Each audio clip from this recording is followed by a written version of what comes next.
നമസ്കാരം, good morning Kerala.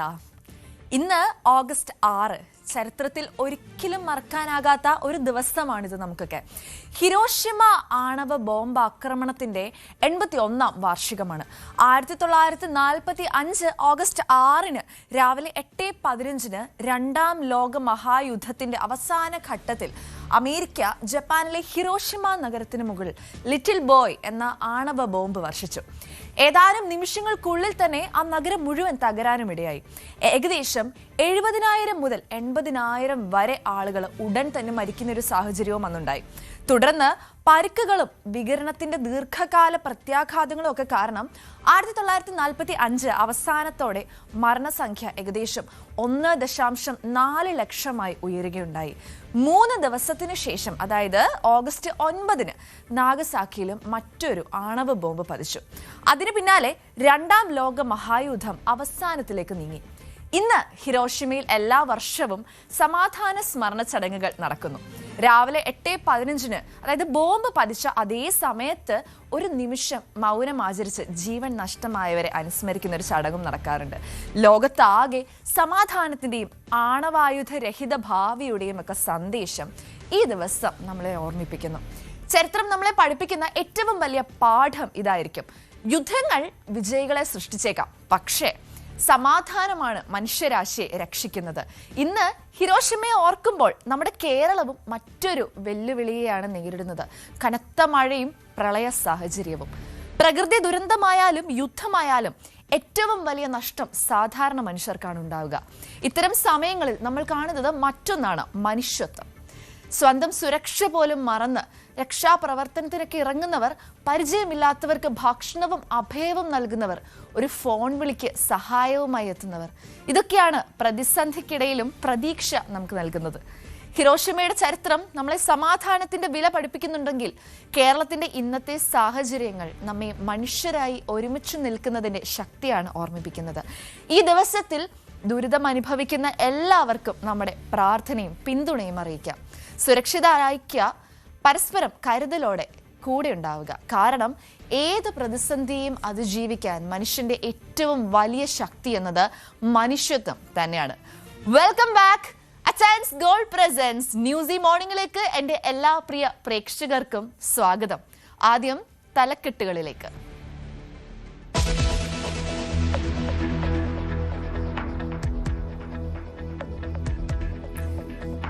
സംസ്ഥാനത്ത് ഇന്നും നാളെയും മഴ ശക്തമാകും. 7 ജില്ലകളിൽ ഓറഞ്ച് അലേർട്ട്. അപ്പർ കുട്ടനാട്ടിൽ വെള്ളക്കെട്ട് രൂക്ഷം. മുതലപ്പുഴയിൽ കാണാതായ ഷിജിന് വേണ്ടിയുള്ള തിരച്ചിൽ 7ാം ദിവസം.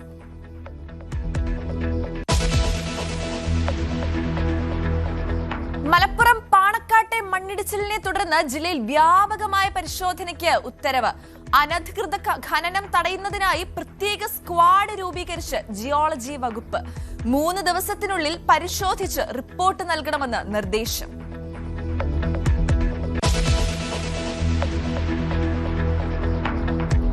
മംഗളൂരു ശ്രീനിവാസ കോളേജിൽ മലയാളി വിദ്യാർത്ഥികൾക്ക് നേരെയുണ്ടായ റാഗിങ്ങിൽ 5 പേർ അറസ്റ്റിൽ. പിടിയിലായ എല്ലാ പ്രതികളും മലയാളികൾ. മർദ്ദിച്ചത് കറുത്ത ഷൂസ് ധരിച്ചതിന്റെ പേരിൽ. വിദ്യാർത്ഥികളെ സസ്പെൻഡ് ചെയ്തതായി കോളേജ് മാനേജ്മെന്റ്.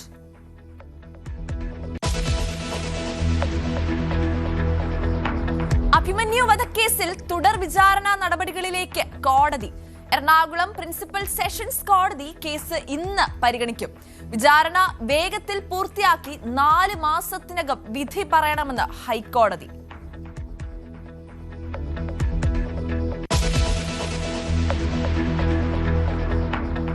സ്ത്രീവേഷം കെട്ടിയെത്തി ആക്രമിക്കുന്ന സംഘം തൃശൂരിൽ പിടിയിൽ. കസ്റ്റഡിയിലായത് തൊടുപുഴ സ്വദേശി പ്രസാദും സംഘവും. പ്രതികളുടെ വാഹനത്തിൽ നിന്നും ലഹരി വസ്തുക്കളും പിടിച്ചെടുത്തു.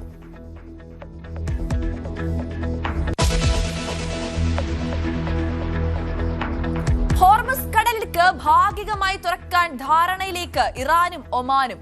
ഇറാന് മേൽക്കൈ നൽകുന്ന കരാറിൽ അമേരിക്കൻ നിലപാട് നിർണായകം. റഷ്യയും ചൈനയും ഒഴികെയുള്ള രാജ്യങ്ങളുടെ വാണിജ്യ കപ്പലുകൾക്ക് 7% fees ഏർപ്പെടുത്തണമെന്ന് Iran.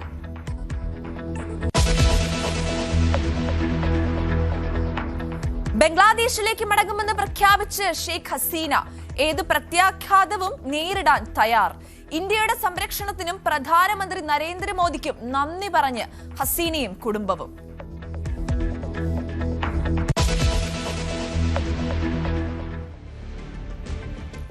Chance gold presents ന്യൂസി മോർണിംഗിൽ ഇനി വാർത്തകൾ വിശദമായി. കലിമഴ തുടരും.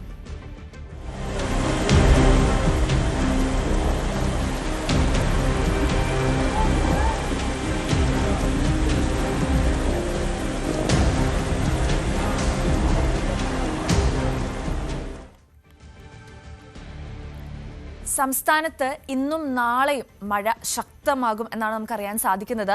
7 ജില്ലകളിൽ ഓറഞ്ച് അലർട്ട് പ്രഖ്യാപിച്ചിട്ടുണ്ട്. പത്തനംതിട്ട, ആലപ്പുഴ, കോട്ടയം, എറണാകുളം, ഇടുക്കി, കണ്ണൂർ, കാസർഗോഡ് ജില്ലകളിലാണ് കനത്ത മഴ പ്രതീക്ഷിക്കുന്നത്. മറ്റ് ജില്ലകളിൽ യെല്ലോ അലർട്ടാണ്. കോട്ടയം താലൂക്കിലെ പ്രൊഫഷണൽ കോളേജുകൾ ഉൾപ്പെടെയുള്ള വിദ്യാഭ്യാസ സ്ഥാപനങ്ങൾക്കും ജില്ലയിലെ മറ്റ് താലൂക്കുകളിൽ ദുരിതാശ്വാസ ക്യാമ്പുകൾ പ്രവർത്തിക്കുന്ന വിദ്യാഭ്യാസ സ്ഥാപനങ്ങൾക്കും ജില്ലാ കളക്ടർ അവധി പ്രഖ്യാപിച്ചിട്ടുണ്ട്. കുട്ടനാട്, ചെങ്ങന്നൂർ, കാർത്തികപ്പള്ളി താലൂക്കുകളിലെ പ്രൊഫഷണൽ കോളേജുകൾ ഉൾപ്പെടെയുള്ള എല്ലാ വിദ്യാഭ്യാസ സ്ഥാപനങ്ങൾക്കും ഇന്ന് അവധിയാണ്. പത്തനംതിട്ട ആറന്മുള മേഖലയിൽ നിന്നൊക്കെ വെള്ളം ഇറങ്ങാൻ തുടങ്ങിയിട്ടുണ്ട്. എന്നാൽ തിരുവല്ല, അപ്പർ കുട്ടനാട് മേഖലകളിലെ പലയിടങ്ങളിലും വെള്ളക്കെട്ട് രൂക്ഷമാണ്. ക്യാമ്പുകളിൽ നിന്ന് നിരവധി പേർ വീടുകളിലേക്ക് മടങ്ങി. മറ്റന്നാൾ വരെ ജാഗ്രത നിലനിൽക്കുന്നതിനാൽ മറ്റുള്ളവർ ക്യാമ്പിൽ തന്നെ തുടരുകയാണ്. ശശിനാരായണനാണ് കോട്ടയം ജില്ലയിലെ വാർത്തകളുമായി നമ്മളോടൊപ്പം ചേരുന്നത്. ക്ഷമിക്കണം, നമുക്ക് ആദ്യം പത്തനംതിട്ട ജില്ലയിലേക്കൊന്ന് പോകാം. പത്തനംതിട്ടയിൽ നിന്നും ശശിനാരായണനാണ് നമ്മളോടൊപ്പം ചേരുന്നത്. ശശി, പത്തനംതിട്ട ജില്ലയിൽ എന്തൊക്കെയാണ് സ്ഥിതിഗതികൾ? റാന്നി പ്രദേശങ്ങളിൽ നിന്നൊക്കെ വെള്ളം ഒഴിഞ്ഞോ? ജനങ്ങളുടെ ഭീതിയൊക്കെ ഒഴിയുന്ന ഒരു സാഹചര്യത്തിലോട്ട് എത്തിയിട്ടുണ്ടോ?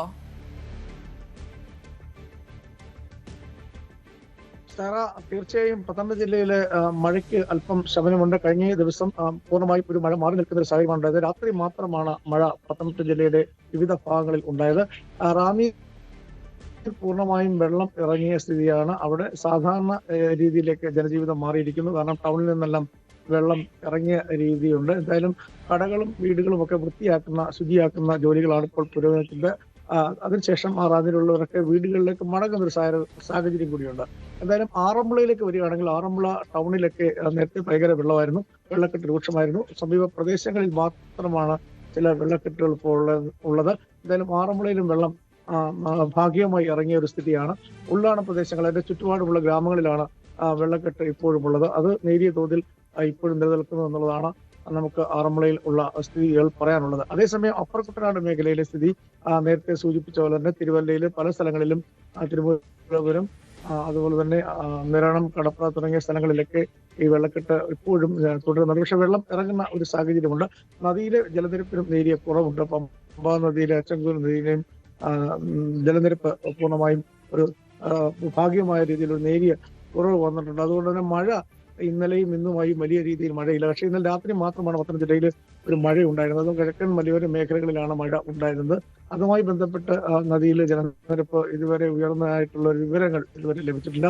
എന്തായാലും വലിയ ദുരിതങ്ങൾ കഴിഞ്ഞ 4 ദിവസമായി, ഒരാഴ്ചയായി പത്തനംതിട്ട ജില്ലയിൽ ഇങ്ങനെ മഴയുമായി ബന്ധപ്പെട്ട് വലിയ രീതിയിലുള്ള ബുദ്ധിമുട്ടാണ് ഉണ്ടായിരുന്നത്. അതിൽ റാന്നി പൂർണ്ണമായി വെള്ളം ഒഴിവായിരിക്കുന്നു. ഒപ്പം ആറന്മുളയും അതുപോലെ സമാനമായ രീതിയിൽ ഭാഗികമായ രീതിയിൽ വെള്ളം ഒഴിവായിട്ടുണ്ട്. വെള്ളക്കെട്ട് രൂക്ഷമായ പ്രദേശങ്ങളിലൊക്കെ ഒഴിവായിട്ടുണ്ട്. എന്തായാലും ഗതാഗതം പല സ്ഥലങ്ങളിലും പുനഃസ്ഥാപിക്കപ്പെട്ടുള്ള പന്തളം ചെങ്ങന്നൂർ റോഡിലൊക്കെ ഗതാഗതം പൂർണ്ണമായും നടക്കുന്ന രീതിയാണുള്ളത്. തിരുവല്ല മാത്രമാണ് നേരത്തെ സൂചിപ്പിച്ചത്. അതായത് MC റോഡിൽ വെള്ളക്കെട്ട് ഇപ്പോഴും ചില സ്ഥലങ്ങളിലൊക്കെ ഉണ്ട്. പക്ഷെ ഗതാഗതത്തിന് പ്രശ്നമില്ല. അതേസമയം താഴ്ന്ന കുറെ പ്രദേശങ്ങളിൽ ഇപ്പോഴും വെള്ളക്കെട്ട് ഈ MC റോഡിലുണ്ട്. ഈ ക്യാമ്പുകൾ കഴിയുന്ന ആളുകൾ വീടുകളിലേക്ക് ചിലരൊക്കെ മടങ്ങാൻ തയ്യാറുണ്ട്. അത് ആറന്മുള സൈഡിലാണ്, റാന്നി അടക്കമുള്ള മേഖലയാണ്. അതേസമയം തിരുവല്ല സൈനകളിലെ ക്യാമ്പിൽ തുടരുന്ന ആളുകൾ ഇപ്പോഴും തുടരുകയാണ്. നേരത്തെ കാലാവസ്ഥ മുന്നറിയിപ്പുള്ള ഒരു കാര്യം 6, 7, 8 തീയതികൾ ജാഗ്രത പാലിക്കണമെന്നൊരു നിർദ്ദേശം കൂടിയുണ്ട്. അതുകൊണ്ട് തന്നെ ഈ 8-ാം തീയതി ശേഷമായിരിക്കും ക്യാമ്പുകളിൽ നിന്നും ആളുകൾ വീട്ടിലേക്ക് മടങ്ങുക എന്നുള്ള സ്ഥിതിയുള്ളത്. എന്തായാലും വലിയ നഷ്ടമാണ് കാലാവസ്ഥയുമായി ബന്ധപ്പെട്ട് ഈ വ്യാപാരികൾക്കും വീട്ടുകാർക്കും ഒക്കെ ഉണ്ടായിട്ടുള്ള വീടുകൾ നാശമായി പോയ ആളുകളുണ്ട്. അതുപോലെ തന്നെ പൂർണ്ണമായി നശിച്ച വീടുകളുണ്ട്. ഒപ്പം വ്യാപാരികൾ കടകമ്പോളങ്ങളിൽ അവിടെ ലക്ഷക്കണക്കിന് രൂപയുടെ നഷ്ടമുണ്ടായ സാഹചര്യമുണ്ട്. നിലവിലത്തെ സാഹചര്യത്തിൽ വലിയ വിമർശനങ്ങളും ഉയരുന്നുണ്ട്. കാരണം ഈ നഷ്ടപരിഹാരങ്ങളൊക്കെ നൽകുന്നതിന്റെ കാര്യത്തിൽ കണക്കെടുക്കുന്നതിന് ഉദ്യോഗസ്ഥർ ഇതുവരെ ഈ സ്ഥലങ്ങളിൽ എത്തിയിട്ടില്ല എന്നൊരു വിമർശനം കൂടി പല സ്ഥലങ്ങളിൽ നിന്നും വരുന്നു. എന്തായാലും ഈ റാന്നി സാധാരണ പൂർണ്ണമായും ഈ നല്ല രീതിയിൽ തന്നെ ഇപ്പോൾ മഴയില്ലാത്ത ഒരു സാഹചര്യത്തിലേക്ക് വന്നിട്ട് കാരണം സാധാരണ ജീവിതത്തിലേക്ക് മാറിയിരിക്കുന്നു. ആറന്മുളയും ഭാഗികമായ തരത്തിലേക്ക് ഒന്നെങ്കിലും അപ്പർ കുട്ടനാട് മേഖലയിൽ വെള്ളക്കെട്ട് ഇപ്പോഴും തുടരുകയാണ്. ഇനിയും മഴ ഉണ്ടാകുകയാണെങ്കിലാണ് മറ്റു പ്രശ്നങ്ങൾ നദിയിലെ വെള്ളം കൂടുകയാണെങ്കിൽ മാത്രമാണ് വെള്ളക്കെട്ടുമായി ബന്ധപ്പെട്ട് എന്തെങ്കിലും പ്രശ്നങ്ങളുണ്ടോ എന്നുള്ള കാര്യം അറിയാൻ കഴിയുള്ളൂ. മത്സ്യത്തൊഴിലാളികൾ രക്ഷാപ്രവർത്തനത്തിലെത്തിയ മത്സ്യത്തൊഴിലാളികളും ഇപ്പോൾ ഫയർഫോഴ്സിന്റെ സംഘവും ഒരു ആദ്യത്തെ ബാച്ച് ആറന്മുളയിൽ നിന്നും മടങ്ങിപ്പോകുന്ന സാഹചര്യമുണ്ട്. അതേസമയം അടിയന്തര സാഹചര്യങ്ങൾ ഉണ്ടായാൽ അത് നേരിടാനുള്ള എല്ലാ ക്രമീകരണങ്ങളും ഇപ്പോഴും ഈ 3 സ്ഥലങ്ങളിലും തിരുവല്ലയും ആറന്മുളയും അതുപോലെ തന്നെ റാന്നിയിലും ഇപ്പോഴും തുടരുന്നുണ്ട്. അഗ്നിശമന സേന, NDRF ഒപ്പം മത്സ്യത്തൊഴിലാളികളൊക്കെ ഇപ്പോഴും ഈ സന്നദ്ധ പ്രവർത്തനങ്ങൾക്കായി ഇപ്പോഴും ഈ പ്രദേശങ്ങളിൽ തുടരുന്നുണ്ട്.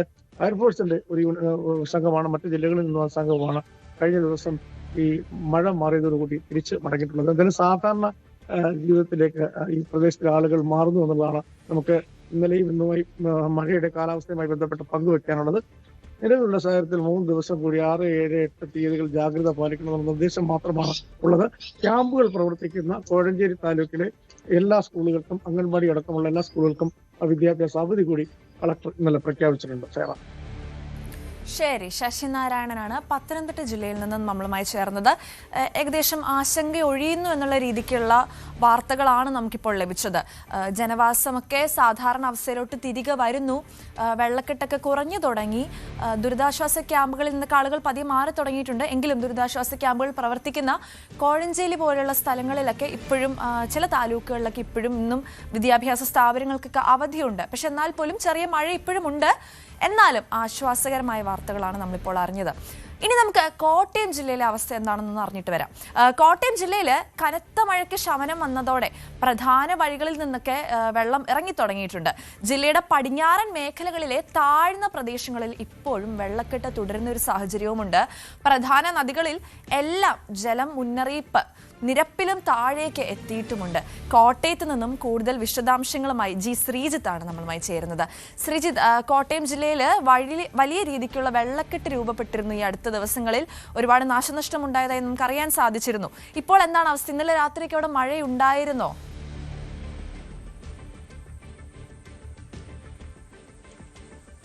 സർ, അപൂർവം സ്ഥലങ്ങളിൽ മാത്രമാണ് മഴയുണ്ടായിരുന്നത്. അതല്ലാതെ കഴിഞ്ഞ ഏതാണ്ട് ഇന്നലെ ഒരു രാവിലെ 11:30-ക്ക് ശേഷം കാര്യമായ മഴ എവിടെയും പെയ്തിട്ടില്ല. ഉച്ചയ്ക്ക് ശേഷം നല്ല വെയിലൊക്കെ രൂപപ്പെടുന്ന സാഹചര്യമാണ് ഉണ്ടായിരുന്നത്. എന്തായാലും അതിശക്തമായ ആ ഒരു മഴ വിട്ടുമാറിയിരിക്കുന്നു എന്നുള്ളത് തന്നെയാണ് വലിയ ആശ്വാസമായി മാറിയിരിക്കുന്നത്. ഇന്നലെ എന്തായാലും പ്രധാന വഴികൾ ഇന്നലെ രാവിലെ തന്നെ ഈ ഏറ്റുമാനൂർ പാലാ റോഡ്, പാലാ ഈരാറ്റുപേട്ട റോഡിൽ നിന്നൊക്കെ വെള്ളം മാറി ഗതാഗതം പുനഃസ്ഥാപിച്ചിരുന്നു. ഈ കോട്ടയം താലൂക്കിലാണ് ഇപ്പോഴും ദുരിതം തുടരുന്നത്. അതുകൊണ്ട് തന്നെയാണ് കോട്ടയം താലൂക്കിലെ വിദ്യാഭ്യാസ സ്ഥാപനങ്ങൾക്ക് ഇന്ന് അവധി പ്രഖ്യാപിച്ചിരിക്കുന്നത്. കാരണം കോട്ടയം നഗരവുമായി കേന്ദ്രീകരിച്ചുള്ള പ്രദേശങ്ങൾ, പ്രത്യേകിച്ച് തൊട്ടടുത്തുള്ള വിജയപുരം പഞ്ചായത്ത്, അതിന് തൊട്ട് പിന്നിൽ വരുന്ന ഐമനം, ആർപ്പൂക്കര, തിരുവാർപ്പ്, കുമരകം പഞ്ചായത്തുകൾ, ഇവിടെയൊക്കെ ഇപ്പോഴും ദുരിതം തുടരുകയാണ്. റോഡുകളിൽ നിന്നൊക്കെ വെള്ളം ഇറങ്ങിയെങ്കിലും പല വീടുകളിലും ഇപ്പോഴും വെള്ളക്കെട്ടിൽ തുടരുകയാണ്. നമുക്കറിയാം, പാടത്തോടൊക്കെ ചേർന്ന് നിൽക്കുന്ന പ്രദേശമാണ് ഇത്. അതുകൊണ്ട് തന്നെ അവിടെയൊക്കെ വളരെ പെട്ടെന്ന് വെള്ളം എത്തുന്ന സാഹചര്യവുമുണ്ട്. ഈ വെള്ളം എത്തുക എന്നുള്ളത് മാത്രമല്ല, ഇപ്പോൾ ഈ മീനച്ചിലാറ്റിൽ നിന്ന് നേരിട്ട് വെള്ളം കയറിയ സ്ഥലങ്ങളാണ് കഴിഞ്ഞ ദിവസങ്ങളിലൊക്കെ നമ്മൾ കണ്ട പേരൂരും അങ്ങനെയുള്ള സ്ഥലങ്ങൾ, ഇറഞ്ഞാലുമൊക്കെ. അവിടെ നിന്നൊക്കെ പെട്ടെന്ന് നദിയിലെ വെള്ളം താഴോട്ട് മാറുമ്പോൾ പെട്ടെന്ന് അവിടെ നിന്നൊക്കെ വെള്ളം ഇറങ്ങി തുടങ്ങും. പക്ഷേ ഈ പടിഞ്ഞാറൻ മേഖല, ഈ നേരത്തെ പറഞ്ഞ കുമരകത്തും ഐമനത്തും തിരുവാർപ്പിലും ഒക്കെ ഈ പാടങ്ങളിൽ നിന്ന് കായലിലേക്ക് വെള്ളം വലിയണം. അതിന് ഒരു സമയമെടുക്കും. അപ്പോൾ അത് അത്രയും താഴ്ന്ന പ്രദേശങ്ങളാണ്. അവിടങ്ങളിലൊക്കെയുള്ള ദുരിതം ഇപ്പോഴും തുടരുന്നു എന്നുള്ളതാണ് നമുക്ക് അറിയാൻ കഴിയുന്നത്. എന്തായാലും ഇന്നലെ ഏതാണ്ട് 9,000-ഓളം പേരാണ് ദുരിതാശ്വാസ ക്യാമ്പുകളിലുള്ളത്. ഈ കോട്ടയം താലൂക്കിലാണ് ഏറ്റവും കൂടുതൽ ക്യാമ്പുകൾ പ്രവർത്തിക്കുന്നത്. പിന്നീട് ചങ്ങനാശ്ശേരി താലൂക്കിലുമുണ്ട്. ഇവിടങ്ങളിൽ നിന്നൊക്കെ ഇതിൻ്റെയൊക്കെ കിഴക്കൻ മേഖല, ഈ താലൂക്കുകളിൽ തന്നെ കിഴക്കൻ മേഖലകളിലുള്ള ക്യാമ്പുകളിൽ നിന്ന് പലരും വീടുകളിലേക്കൊക്കെ മടങ്ങാൻ തുടങ്ങിയിട്ടുണ്ട്. എന്തായാലും മഴ മാറി നിൽക്കുന്നു എന്നുള്ളത് ആശ്വാസമാണ്. പ്രത്യേകിച്ച് ഏറ്റവും കൂടുതൽ ആശങ്കയുള്ളത് ഇപ്പോൾ പടിഞ്ഞാറൻ മേഖലയിൽ ദുരിതമാണെങ്കിൽ കിഴക്കൻ മേഖലയിൽ ഒരു പക്ഷേ ഉരുൾപൊട്ടലിന്റെ ദുരന്ത സാധ്യത ഉള്ള സ്ഥലമാണ്. അപ്പോൾ മഴ മാറി നിന്നത് ആ മേഖലയ്ക്കാണ് ഏറ്റവും വലിയൊരു മനസ്സിലെ തീമായുന്നത് ആ മേഖലയിലാണ്. കാരണം രാത്രി ഒന്ന് സ്വസ്ഥമായി കിടന്നുറങ്ങാൻ പോലും കഴിയാത്ത പ്രദേശങ്ങളാണ് പലതും ഉള്ളത്. ഉരുൾപൊട്ടിയാൽ പിന്നീടൊന്ന് മാറാനുള്ള സമയം പോലും ഒരു മനുഷ്യർക്കും കിട്ടില്ല എന്നുള്ളത് കൊണ്ട് തന്നെ അവിടെയൊക്കെയുള്ള ഒരു ആശങ്കയ്ക്കാണ് മാറുന്നത്. ഈ പടിഞ്ഞാറൻ മേഖലയിൽ ദുരിതം അതിനിയും തുടരും, ദിവസങ്ങൾ തുടരാൻ തന്നെയാണ് സാധ്യത. സറ.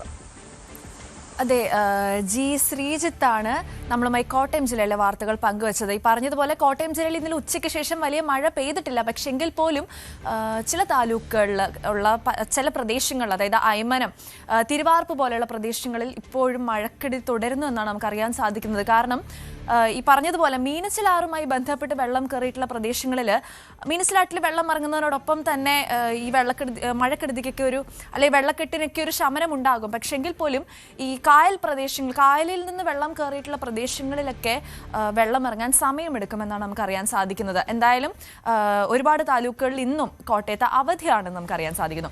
ഇനി അടുത്തത് നമുക്ക് കോഴിക്കോട് ജില്ലയിലേക്കൊന്ന് പോവാം. കോഴിക്കോട് മഴയ്ക്ക് കുറവ് വന്നെങ്കിലും മഴക്കെടുതി ഇപ്പോഴും തുടരുകയാണ്. താഴ്ന്ന പ്രദേശങ്ങളിൽ വെള്ളക്കെട്ടുള്ളതായിട്ട് നമുക്ക് അറിയാൻ സാധിക്കുന്നു. ജില്ലയിൽ ഇന്ന് ഓറഞ്ച് അലേർട്ടാണ്. ക്യാമ്പുകൾ പ്രവർത്തിക്കുന്ന സ്കൂളുകൾക്ക് മാത്രമാണ് ഇന്ന് അവധി. MS അനീഷ് കുമാറാണ് കോഴിക്കോട് ജില്ലയിലെ വാർത്തകളുമായി നമ്മളോടൊപ്പം ചേരുന്നത്. അനീഷ്, ഇപ്പോഴും കോഴിക്കോട് ജില്ലയിൽ ഓറഞ്ച് അലേർട്ടാണ്. അവിടെ പല വിദ്യാഭ്യാസ സ്ഥാപനങ്ങൾക്കും ദുരിതാശ്വാസ ക്യാമ്പുകൾ പ്രവർത്തിക്കുന്ന സ്ഥലങ്ങളിലുള്ള വിദ്യാഭ്യാസ സ്ഥാപനങ്ങൾക്കൊക്കെ ഇന്നും അവധിയാണ്. ഇന്നലെ തൊട്ട് മഴയുണ്ടോ അതോ മഴയ്ക്ക് ശമനമുണ്ടോ? എന്താണ് കോഴിക്കോട് ജില്ലയിൽ നിന്നുള്ള കൂടുതൽ വിശദാംശങ്ങൾ? ഇന്നലെ മുതൽ മഴയ്ക്ക് വലിയ തോതിൽ ഒരു ശമനം ഉണ്ടായിരിക്കുന്നു എന്ന് തന്നെ നമുക്ക് പറയേണ്ടി വരും. രാവിലെ ഒരു 5-10 മിനിറ്റ് നീളുന്ന ഒരു ചാറ്റൽ മഴ ഉണ്ടായെങ്കിലും പിന്നീട് അത് മാറിയിരിക്കുന്നു. ഇപ്പോൾ സൂര്യൻ പൂർണ്ണമായി തെളിഞ്ഞ് ഒരു നല്ല കാലാവസ്ഥയിലേക്ക്, ഒരു അനുകൂല അവസ്ഥയിലേക്ക് കാര്യങ്ങൾ എത്തിയിട്ടുണ്ട്. ഇന്നലെ തന്നെ ഈ താഴ്ന്ന പ്രദേശങ്ങളിൽ കയറിയ വെള്ളം പലയിടങ്ങളിലും ഇറങ്ങിപ്പോയിരുന്നു. പ്രത്യേകിച്ചും കക്കോടി, കണ്ണാടിക്കൽ, പറമ്പിൽ ബസാർ, കുരുവട്ടൂർ പോലെയുള്ള ഇടങ്ങളിലെ താഴ്ന്ന പ്രദേശങ്ങളിലുള്ള വെള്ളം പോയിരുന്നു. എന്നാൽ ഏറ്റവും താഴ്ചയിലുള്ള ചില വീടുകൾ ഇപ്പോഴും വെള്ളത്തിലടിയിലാണ് എന്ന് പറയേണ്ടി വരും. അത്തരം ഇടങ്ങൾ ഒഴികെ ബാക്കിയുള്ള ഇടങ്ങളിൽ ശുചീകരണ പ്രവൃത്തികളൊക്കെ പൂർത്തിയാക്കി ആളുകൾ ക്യാമ്പുകളിൽ നിന്നും ബന്ധു വീടുകളിൽ നിന്നുമൊക്കെ അവരുടെ വീടുകളിലേക്ക് താമസം മാറ്റുകയും ചെയ്തിരുന്നു. ഏതാനും ഇടങ്ങളിലായി വളരെ ചുരുക്കം വീടുകൾ മാത്രമാണ് ഇപ്പോഴും വെള്ളക്കെട്ടിൽ അവശേഷിക്കുന്നത്. ദുരിതാശ്വാസ ക്യാമ്പുകളിലൊക്കെ താമസിച്ചിരുന്നവർ ഏറിയ പങ്കും അവരുടെ വീടുകളിലേക്ക് മടങ്ങി കഴിഞ്ഞിരിക്കുന്നു. കോഴിക്കോട് ജനജീവിതം ഏതാണ്ട് ഇന്നു മുതൽ സാധാരണ രീതിയിലേക്ക് തന്നെ ആവുന്നു എന്ന സൂചനകൾ തന്നെയാണ് നമുക്ക് എല്ലായിടത്തു നിന്നും ലഭിക്കുന്നത്. ഒപ്പം വിദ്യാഭ്യാസ സ്ഥാപനങ്ങൾ ഏതാണ്ട് ഒരാഴ്ചയോളം അടഞ്ഞു കിടക്കുകയായിരുന്നു. അവ വീണ്ടും ഇന്ന് തുറന്നു പ്രവർത്തിക്കുന്നു എന്നതാണ് മറ്റൊരു കാര്യം. ദുരിതാശ്വാസ ക്യാമ്പുകൾ പ്രവർത്തിക്കുന്ന ഇടങ്ങളിലെ മാത്രം സ്കൂളുകൾക്കാണ് ഇന്ന് അവധി നൽകിയിരിക്കുന്നത്. എന്തായാലും ഓറഞ്ച് അലേർട്ടാണ് ജില്ലയിൽ പ്രഖ്യാപിച്ചിരിക്കുന്നതെങ്കിൽ പോലും കാര്യമായ മഴ ജില്ലയിലെ ഒരു മേഖലയിൽ നിന്നും ഏതാണ്ട് ഇന്നലെ രാവിലെ മുതൽ തന്നെ റിപ്പോർട്ട് ചെയ്യപ്പെടുന്നില്ല എന്നതാണ് ഏറ്റവും അനുകൂലമായ സാഹചര്യം. ശരി, MS അനീഷ് കുമാറാണ് കോഴിക്കോട് ജില്ലയിൽ നിന്നുള്ള വാർത്തകൾ നമുക്ക് നൽകിയത്. കോഴിക്കോട് ജില്ലയിലും ഈ പറഞ്ഞ പോലെ ആശ്വാസകരമായിട്ടുള്ള വാർത്തകൾ തന്നെയാണ് നമുക്ക് പുറത്തു വരുന്നത്. ഏകദേശം ഇന്നത്തോടെ ജനവാസം സാധാരണഗതിയിലേക്ക് തിരികെ വരും. ആളുകളൊക്കെ പതിയെ സ്വന്തം വീടുകളിലേക്ക് മാറി തുടങ്ങി എന്നാണ് നമുക്ക് അറിയാൻ സാധിക്കുന്നത്. ഇനി നമുക്ക് ഇടുക്കി ജില്ലയിലെ വിവരങ്ങളിലേക്ക് ഒന്ന് പോവാം. ഇടുക്കിയിൽ ചെറുകിട അണക്കെട്ടുകളായിട്ടുള്ള മലങ്കര, കല്ലാർകുട്ടി, പാമ്പള എന്നിവിടങ്ങളിൽ നിന്നൊക്കെ വെള്ളം പുറത്തേക്ക് ഒഴുക്കുന്നത് തുടരുന്നുണ്ട്. ജില്ലയിൽ വിനോദസഞ്ചാരത്തിനുമൊക്കെ നിയന്ത്രണം തുടരുകയാണ്. മണ്ണിടിച്ചിൽ സാധ്യത ഉള്ളതിനാൽ ജാഗ്രതാ നിർദ്ദേശം നിലനിൽക്കുന്നുണ്ട്. ഇടുക്കി ജില്ലയിലെ വിവരങ്ങളുമായി പ്രിൻസ് പി ജെയിംസ് ആണ് നമ്മളുമായി ചേരുന്നത്. പ്രിൻസ്, ഇപ്പോഴും അവിടെ മുൻകരുതലുകൾ എടുത്തിട്ടുണ്ട്, ഇപ്പോഴും മുൻകരുതലുകൾ തുടരുകയാണ്. അണക്കെട്ടുകൾ പലതും തുറന്നു വിട്ടിരിക്കുകയാണ്. ഇപ്പോഴും എന്താണ് ഇപ്പോഴും ഇടുക്കി ജില്ലയിലെ അവസ്ഥ? ജനജീവിതം പഴയ അവസ്ഥയിലോട്ട് എത്തിയോ? ഹരിയ, തീർച്ചയായും ഇപ്പോഴും നേരിയ തോതിലുള്ള മഴ ജില്ലയിൽ ഉണ്ടെന്നുള്ളതാണ് ഒരു വസ്തുത. പ്രത്യേകിച്ചും ഇടവിട്ട മഴ ശക്തമായ സാഹചര്യമുണ്ട്. എങ്കിലും കഴിഞ്ഞ ദിവസങ്ങളിലെ പോലെ അതിശക്തമായ ഒരു മഴ ഇല്ല. അത് വലിയ ആശ്വാസകരമാണ്. ചെറുകിട അണക്കെട്ടുകളായ കല്ലാർകുട്ടി, പാമ്പള, മലങ്കര ഇപ്പോഴും വെള്ളം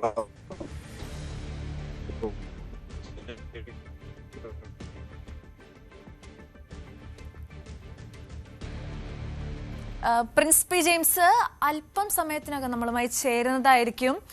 ഇടുക്കിയിൽ നിന്നുള്ള വാർത്തയാണ് നമ്മൾ അറിഞ്ഞുകൊണ്ടിരിക്കുന്നത്. ഇടുക്കി ജില്ലയിലെ പ്രശ്നം എന്ന് പറയുന്നത് പലപ്പോഴും അണക്കെട്ടുകൾ തുറന്നു വിടുന്ന ഒരു സാഹചര്യമാണ്. ഇപ്പോഴും അവിടെ മലങ്കര, കല്ലാർകുട്ടി, പാമ്പള എന്നിവിടങ്ങളിൽ നിന്നൊക്കെ വെള്ളം പുറത്തേക്ക് ഒഴുക്കുന്നത് തുടർന്നുകൊണ്ടിരിക്കുകയാണ്.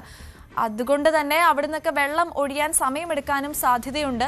ഇപ്പോഴും വിനോദസഞ്ചാരത്തിനൊക്കെ നിയന്ത്രണങ്ങളുണ്ട്. അതുകൊണ്ട് ഇടുക്കി ജില്ലയിലേക്കുള്ള വിനോദസഞ്ചാരം ഇപ്പോൾ നല്ലൊരു തീരുമാനമായിരിക്കത്തില്ല. എന്തൊക്കെയാണെങ്കിലും സുരക്ഷ ഉറപ്പുവരുത്തുക.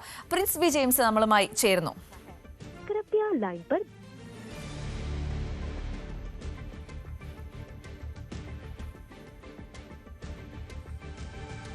പെയ്യുന്ന ഒരു സാഹചര്യമാണുള്ളത്. കനത്ത മഴ പെയ്യുന്ന ഒരു സാഹചര്യമില്ല, എങ്കിലും ഇടവിട്ട് മഴ ശക്തമാകുന്നുണ്ട്. എന്നാൽ കഴിഞ്ഞ ദിവസങ്ങളിലെ പോലെ അതിശക്തമായ ഒരു മഴ ഇല്ല എന്ന് തന്നെ നമുക്ക് പറയാം.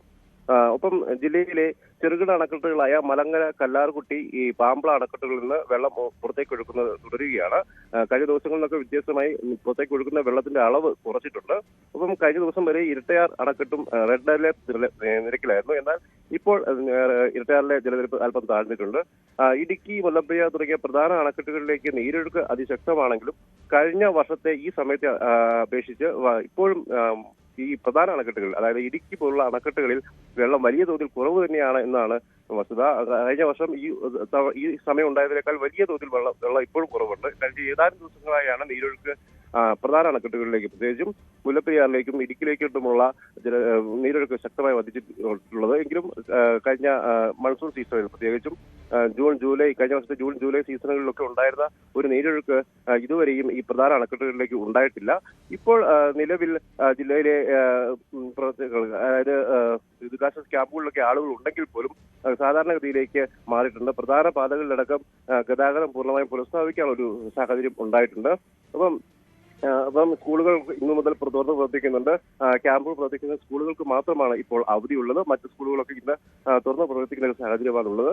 അതോടൊപ്പം തന്നെ ജില്ലയിലെ ജാഗ്രതാ നിർദ്ദേശങ്ങൾ തുടരുകയാണ്. കാരണം മണ്ണിടിച്ചിൽ സാധ്യത എപ്പോഴും നിലനിൽക്കുന്നു. അതിശക്തമായ ഒരു മഴ ഉണ്ടായാൽ പ്രധാന പാതകളിലൊക്കെ മണ്ണിടിച്ചിൽ സാധ്യതയുണ്ട്. അതുകൊണ്ട് തന്നെ ജാഗ്രത തുടരണമെന്ന് ജില്ലാ ഭരണകൂടം നിർദ്ദേശിക്കുന്നുണ്ട്. കഴിഞ്ഞ ദിവസങ്ങളിലൊക്കെ പ്രധാന പാതകളായ കോട്ടയം മുണ്ടക്കയം കുട്ടിക്കാനം പാതയിൽ വാഗമണ്ണിന് സമീപം വാഗമൺ തിക്കോയി പാതയിലും ഒക്കെ മണ്ണിടിച്ചിലുണ്ടായിരുന്നു. അടിമാലി നേര്യമംഗലം പാതയിൽ പല ഭാഗത്തും ഇത്തരത്തിലുള്ള സാഹചര്യങ്ങൾ ഉണ്ടായിരുന്നു. അതുകൊണ്ട് തന്നെ മണ്ണിടിച്ചിൽ സാധ്യത ഉള്ളതിനാൽ രാത്രികാല യാത്രകളിൽ ജാഗ്രത പുലർത്തണമെന്നും പരമാവധി ഒഴിവാക്കണമെന്നും ഒക്കെ ജില്ലാ ഭരണകൂടം അറിയിക്കുന്നുണ്ട്. അതായത് ശക്തമായ ഒരു നിരീക്ഷണവും ജാഗ്രതയും ഒക്കെ ജില്ലയിൽ തുടരുകയാണ്. ആര്യ. ശരി, പ്രിൻസ് പി ജെയിംസ് ആണ് ഇടുക്കിയിൽ ജില്ലയിൽ നിന്നുള്ള വിശദാംശങ്ങൾ നൽകിയത്. ഇടുക്കി ജില്ലയിലും ആശങ്ക ഒഴിയുന്നു. മൊത്തത്തിൽ കേരളത്തിന്റെ ഒരു അവസ്ഥ പഴയ രീതിയിലേക്ക് പോകുന്നു എന്ന് തന്നെയാണ് നമുക്ക് നമ്മുടെ എല്ലാ റിപ്പോർട്ടേഴ്സിന്റെയും ഭാഗത്തു നിന്നും അറിയാൻ സാധിക്കുന്നത്. തിരുവനന്തപുരം മുതലപ്പൊഴിയിൽ വള്ളം മുങ്ങി കാണാതായ അഞ്ചുതെങ്ങ് സ്വദേശി ഷിജിന് വേണ്ടിയുള്ള തിരച്ചിൽ 7ാം ദിനത്തിലേക്ക് കടക്കുകയാണ്. കോസ്റ്റ് ഗാർഡും മറൈൻ എൻഫോഴ്സ്മെന്റും ചേർന്നാണ് തിരച്ചിൽ നടത്തുന്നത്. ഫിഷറീസ് മന്ത്രിയുടെ നിർദ്ദേശത്തെ തുടർന്ന് മുങ്ങൽ വിദഗ്ധർ സ്ഥലത്തെത്തിയെങ്കിലും കടൽ പ്രക്ഷുബ്ധമായതിനാൽ ഇവർക്ക് തിരച്ചിൽ നടത്താനായില്ല. അതേസമയം ഷിജിന് വേണ്ടിയുള്ള തിരച്ചിൽ കാര്യക്ഷമമല്ലെന്ന് ചൂണ്ടിക്കാണിച്ച് കുടുംബം രംഗത്തെത്തിയിട്ടുണ്ട്.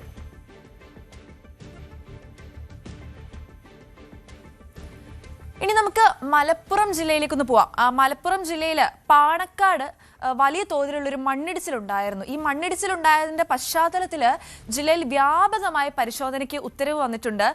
അനധികൃത ഖനന പ്രവർത്തനങ്ങൾ തടയുന്നതിനായി പ്രത്യേക സ്ക്വാഡ് രൂപീകരിക്കുകയുണ്ടായി. 3 ദിവസത്തിനുള്ളിൽ പരിശോധിച്ച് നടപടി സ്വീകരിച്ച് റിപ്പോർട്ട് ചെയ്യാനാണ് സ്ക്വാഡിന് ലഭിച്ചിട്ടുള്ള നിർദ്ദേശം. മൈനിങ് ആൻഡ് ജിയോളജി വകുപ്പ് ഡയറക്ടറാണ് ഈ ഉത്തരവിട്ടിട്ടുള്ളത്. അവിടെ നിന്നുള്ള കൂടുതൽ വിശദാംശങ്ങളുമായി CV അനുമോദാണ് നമ്മളുമായി ചേരുന്നത്. അനുമോദ്, പാണക്കാട് ഉണ്ടായ മണ്ണിടിച്ചിലിനെ തുടർന്ന് ഇപ്പോൾ ഇതാ പുതിയൊരു സ്ക്വാഡ് രൂപീകരിച്ചിരിക്കുകയാണ്. 3 ദിവസത്തിനുള്ളിൽ റിപ്പോർട്ട് നൽകണമെന്ന് നമുക്ക് അറിയാൻ സാധിക്കുന്നു.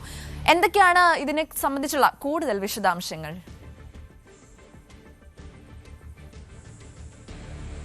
Good morning. നമുക്കറിയാം, പാണക്കാടുണ്ടായ ഒരു മണ്ണിടിച്ചിൽ, അതിനെ തുടർന്നുണ്ടായ ഒരുപാട് ആക്ഷേപങ്ങളുണ്ട്. ഈ ഒരു പ്രദേശത്ത് ഉള്ള മലകളിൽ അനധികൃതമായിട്ടുള്ള ക്വാറികൾ പ്രവർത്തിക്കുന്നുവെന്ന ആക്ഷേപമാണ് വ്യാപകമായിട്ട് ഉയർന്നത്. പ്രത്യേകിച്ച് ഊരകം മലയിൽ വിവിധ ഇടങ്ങളിൽ അനധികൃതമായിട്ട് കരിങ്കൽ ക്വാറിയും ചെങ്കൽ ക്വാറിയും പ്രവർത്തിക്കുന്നുവെന്നാണ് ആരോപണമായിട്ടും പരാതിയായിട്ടും ഉയർന്നിട്ടുള്ളത്. ഇത് പരിശോധിക്കുക എന്നുള്ള നിർദ്ദേശമാണ് ഇപ്പോൾ ഈ ഒരു ഉത്തരവിലൂടെ വന്നിരിക്കുന്നത്. അതായത് ഇത് deputy director, mining and geology വിഭാഗത്തിൻ്റെ ഡെപ്യൂട്ടി ഡയറക്ടർ ഇബ്രാഹിം കുഞ്ഞിക്കും അതേപോലെ ജിയോളജിസ്റ്റ് സുബേഷ് തൊട്ടിയിലുമാണ് ഈ നിർദ്ദേശം നൽകുന്നത്. അവരുടെ നേതൃത്വമുള്ള സംഘമാണ് ജില്ലയിലെ ഈ ക്വാറികൾ പരിശോധിച്ച് 3 ദിവസത്തിനകം റിപ്പോർട്ട് തയ്യാറാക്കാനുള്ള ചുമതലയിലുള്ളത്. നമുക്കറിയാം പല പ്രദേശത്തും ഇതിനോടകം തന്നെ ഈ ഒരു മണ്ണിടിച്ചിലുണ്ടായതിനു ശേഷം ആളുകളുടെ ആശങ്ക വല്ലാതെ ഉയരുന്നുണ്ട്. പ്രവർത്തിക്കുന്ന ക്വാറികൾ, മുൻപ് പ്രവർത്തിച്ചിരുന്ന ക്വാറികൾ, അതേ തുടർന്ന് ആ പ്രദേശത്തുണ്ടായ ആശങ്കയുണ്ടാക്കുന്ന സാഹചര്യങ്ങൾ, മണ്ണ് കുന്നുകൂടി കിടക്കുന്നതിനെ തുടർന്ന് ഉണ്ടാകുന്ന പ്രശ്നങ്ങൾ, പലയിടങ്ങളിലും വിള്ളൽ കണ്ടെത്തായിട്ടുള്ള ആക്ഷേപം അല്ലെങ്കിൽ അത്തരത്തിലുള്ള പരാതികളുണ്ട്. അത്തരത്തിലുള്ള കാര്യങ്ങളും അതേപോലെ തന്നെ എവിടെയെങ്കിലും മറ്റൊരു ദുരന്തത്തിന് സാധ്യതയില്ല എന്ന് ഉറപ്പുവരുത്താൻ കൂടിയാണ് ഈ പരിശോധന ഉള്ളത്. എന്നാണെങ്കിലും ഇന്ന് രാവിലെ മുതൽ 3 ദിവസത്തേക്കാണ് ഈ നടപടികൾ ഉണ്ടാവുക. ഈ ഏതെല്ലാം പ്രദേശങ്ങളിൽ അനധികൃതമായി ക്വാറികൾ പ്രവർത്തിക്കുന്നു എന്നത് കണ്ടെത്താൻ കൂടി ഈ ഒരു നടപടിക്രമങ്ങൾ, ഇന്നത്തെ പരിശോധനാ നടപടിക്രമങ്ങൾ ഉപകരിക്കുമെന്ന് വേണം കരുതുവാൻ.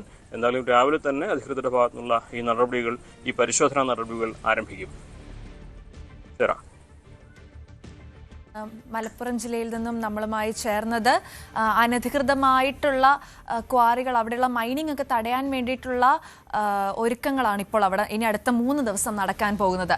മൂന്നാർ ദേശീയപാത അടഞ്ഞതോടെ മൂന്നാറിലേക്കുള്ള യാത്ര ഒറ്റപ്പാലത്തിലേക്ക് ചുരുങ്ങിയിരിക്കുകയാണ്.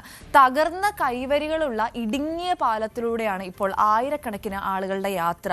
മണിക്കൂറുകൾ നീളുന്ന ഗതാഗത കുരുക്കും അപകട ഭീഷണിയുമൊക്കെ മൂന്നാറുകാരുടെ ജീവിതം അല്ലെങ്കിൽ അതെല്ലാം ദുരിതം ഇരട്ടിയാക്കിക്കൊണ്ടിരിക്കുകയാണ് ദിവസേന. CSI പള്ളിക്ക് സമീപം മണ്ണിടിച്ചിൽ ഭീഷണിയെ തുടർന്ന് ദേശീയപാതയിൽ ഏർപ്പെടുത്തിയ പൂർണ്ണ ഗതാഗത നിയന്ത്രണം തുടരുകയാണ്. ഇതോടെ മൂന്നാർ ടൗണിലേക്കും ദേശീയപാതയിലൂടെ മറ്റ് പ്രദേശങ്ങളിലേക്കും പോകാൻ പോലീസ് സ്റ്റേഷന് സമീപത്തെ ചെറിയ പാലം മാത്രമാണ് ഏക ആശ്രയം. പാലത്തിന്റെ അപകട സാധ്യത കണക്കിലെടുത്ത് ബസ്സുകളും മറ്റ് വലിയ വാഹനങ്ങളും പാലത്തിലൂടെ കടത്തിവിടുന്നില്ല. ചെറിയ വാഹനങ്ങൾക്ക് മാത്രമാണ് അനുമതിയുള്ളത്. എന്നാൽ ഇടുങ്ങിയ പാലവും തകർന്ന കൈവരികളും യാത്രയെ കൂടുതൽ അപകടകരമാക്കുകയാണ്. ഒരേ സമയം വളരെ കുറച്ച് വാഹനങ്ങൾക്ക് മാത്രമേ പാലം കടക്കാൻ കഴിയൂ. ഗതാഗത നിയന്ത്രണം പോലീസിന് വലിയ തലവേദനയാവുകയാണ്. மூணார்ல இப்போ பழைய மூணார் பாகத்தில் உள்ள CSI சர்ச் பக்கத்துல மண் இடிஞ்சதுனால இப்போ எல்லா வண்டிகளும் போக்குவரத்து எல்லாமே வந்து நமக்கு மூணார் போலீஸ் ஸ்டேஷன் ஹைவே வழி வந்து ஒரு சின்ன பாலம் இருக்கு. அந்த பாலத்து வழி வந்து போஸ்ட் ஆஃபீஸ் ஜங்ஷன்ல போய் ஜாயிண்ட் ஆகுது. இந்த பாலமும் கொஞ்சம் இடிகிற கண்டிஷன்ல இருக்குது. ரொம்ப வண்டிகள், ஹெவி வெஹிக்கிள்ஸ், அந்த பெரிய கட்டன்ஸ் லாரியும் பெரிய பெரிய பஸ்களும் வந்து போனுச்சுன்னா ரொம்ப நாளைக்கு அதிக மழை பெய்து கழிஞ்சா ரொம்ப நாளைக்கு தாக்கு பிடிக்க முடியாது. இந்த பாலம் ரொம்ப அபகடத்துல இருக்குது. அந்த CSI பக்கத்துல உள்ள மண் இடிஞ்சல கொஞ்சம் சரியாக்கி செஞ்சு விட்டாச்சுன்னா நமக்கு மெயின் கூட சிட்டிக்கு வர பஸ்ஸுகளும் பொதுமக்களுக்கு வர சின்ன வாகனங்களும் ஆட்டோ ரிக்ஷாகளும் எல்லாம் போய் வந்து നല്ല ഈസിയാ இருக்கும். സ്കൂൾ വിദ്യാർത്ഥികളും ജോലിക്കാരും രോഗികളുമാണ് ഏറ്റവും കൂടുതൽ ദുരിതം അനുഭവിക്കുന്നത്. അടിയന്തര ചികിത്സയ്ക്കായി പോകുന്ന ആംബുലൻസുകൾ പോലും ഗതാഗത കുരുക്കിൽ കുടുങ്ങുന്നു. മഴ ശക്തമായാൽ നിലവിലെ സാഹചര്യം കൂടുതൽ ഗുരുതരമാകുമെന്നും നാട്ടുകാർ ചൂണ്ടിക്കാട്ടുന്നു. ന്യൂസ് 18 ഇടുക്കി. അഭിമന്യു വധക്കേസ് ഇന്ന് വീണ്ടും എറണാകുളം പ്രിൻസിപ്പൽ സെഷൻസ് കോടതി പരിഗണിക്കുകയാണ്. വിചാരണ വേഗത്തിൽ പൂർത്തിയാക്കി 4 മാസത്തിനകം വിധി പറയണമെന്ന ഹൈക്കോടതി നിർദ്ദേശത്തിന് പിന്നാലെയാണ് കേസ് പരിഗണിക്കുന്നത്. കേസിലെ തുടർ വിചാരണ നടപടികളാണ് ഇന്ന് നടക്കുക. ഇതുമായി ബന്ധപ്പെട്ട കൂടുതൽ വിശദാംശങ്ങളുമായി ഡാനി പോളാണ് നമ്മളുമായി ചേരുന്നത്. ഡാനി, ഓർമ്മ ശരിയാണെങ്കിൽ 2018 അഭിമന്യു വധക്കേസ് നമ്മുടെയൊക്കെ വാർത്തകളിൽ നിറഞ്ഞത്. ഇപ്പോൾ ഇതാ 8 വർഷത്തിന് ശേഷം എറണാകുളം പ്രിൻസിപ്പൽ സെഷൻസ് കോടതി കേസ് വീണ്ടും പരിഗണനയിൽ എടുക്കുകയാണ്. വളരെ വേഗം ഇതുമായി ബന്ധപ്പെട്ടൊരു വിചാരണ എടുക്കണം എന്നുള്ളൊരു തീരുമാനത്തിലോട്ടും വന്നിരിക്കുകയാണ്. എന്തൊക്കെയാണ് ഇതിനെ സംബന്ധിച്ചുള്ള കൂടുതൽ വിശദാംശങ്ങൾ?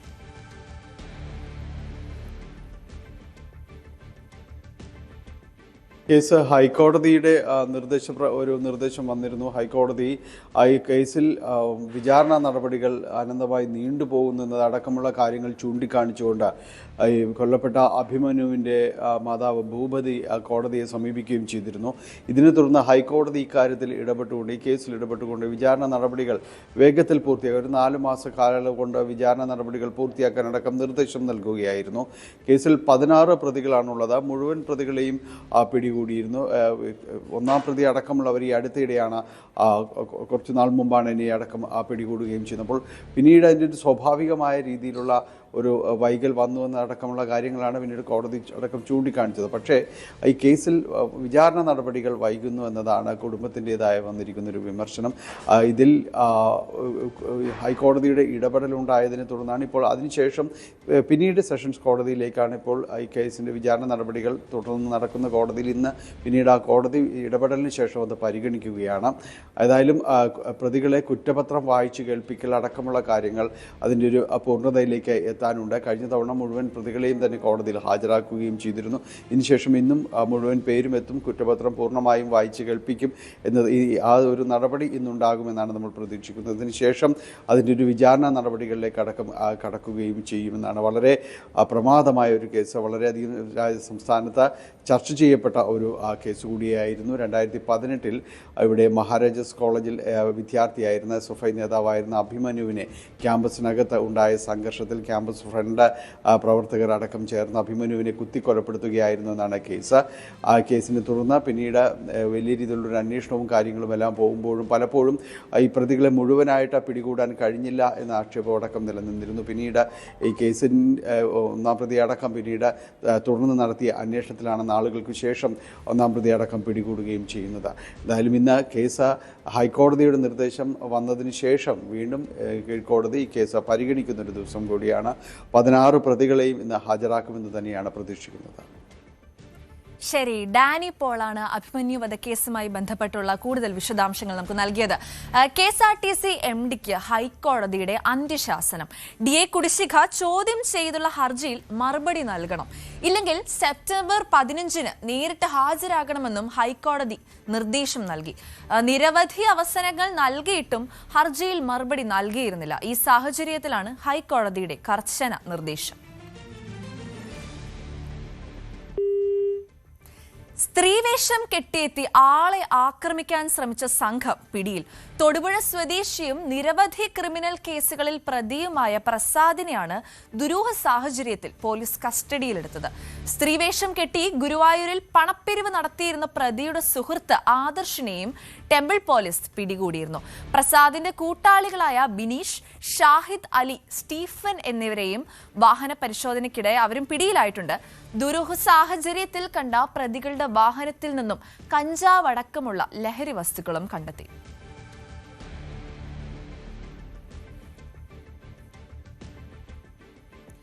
മംഗളൂരു ശ്രീനിവാസ കോളേജിൽ മലയാളി വിദ്യാർത്ഥികൾക്ക് നേരെയുണ്ടായ റാഗിങ്ങിൽ 5 പേർ അറസ്റ്റിലായിട്ടുണ്ട്. കറുത്ത ഷൂസ് ധരിച്ചെത്തി എന്ന് പറഞ്ഞാണ് 2 ഒന്നാം വർഷ വിദ്യാർത്ഥികളെ ക്രൂരമായി മർദ്ദിച്ചത്. അറസ്റ്റിലായ മുഴുവൻ പ്രതികളും മലയാളികളാണ്. ആദർശ്, ജസൻ ഖാദർ എന്നീ വിദ്യാർത്ഥികൾക്കാണ് മർദ്ദനമേറ്റത്. ഗുജാരകരയിലെ ചായക്കടയ്ക്ക് സമീപത്ത് വെച്ചായിരുന്നു ഈ ഒരു സംഭവം ഉണ്ടായത്. വിദ്യാർത്ഥികളൊക്കെ ആശുപത്രിയിൽ ഇപ്പോഴും ചികിത്സയിലാണ്. വിദ്യാർത്ഥികളെ സസ്പെൻഡ് ചെയ്തതായി കോളേജ് മാനേജ്മെന്റും അറിയിച്ചിട്ടുണ്ട്. കൂടുതൽ വിശദാംശങ്ങളുമായി KV ബൈജു ആണ് നമ്മളുമായി ചേരുന്നത്. ഇതാ ഇപ്പോൾ മംഗളൂരുവിൽ നിന്നുള്ളൊരു വാർത്തയാണ് വന്നത്. മംഗളൂരുള്ളൊരു കോളേജിൽ, ശ്രീനിവാസ കോളേജിൽ 2 മലയാളി വിദ്യാർത്ഥികൾ റാഗിങ്ങിനിരയായി, അതായത് കറുത്ത ഷൂസ് ധരിച്ചെത്തി എന്നുള്ള പേരിൽ റാഗിങ്ങിനിരയായി എന്നാണ് നമുക്ക് അറിയാൻ സാധിക്കുന്നത്. എന്താണ് ഇതിനെ തുടർന്നുള്ള കൂടുതൽ വിശദാംശങ്ങൾ?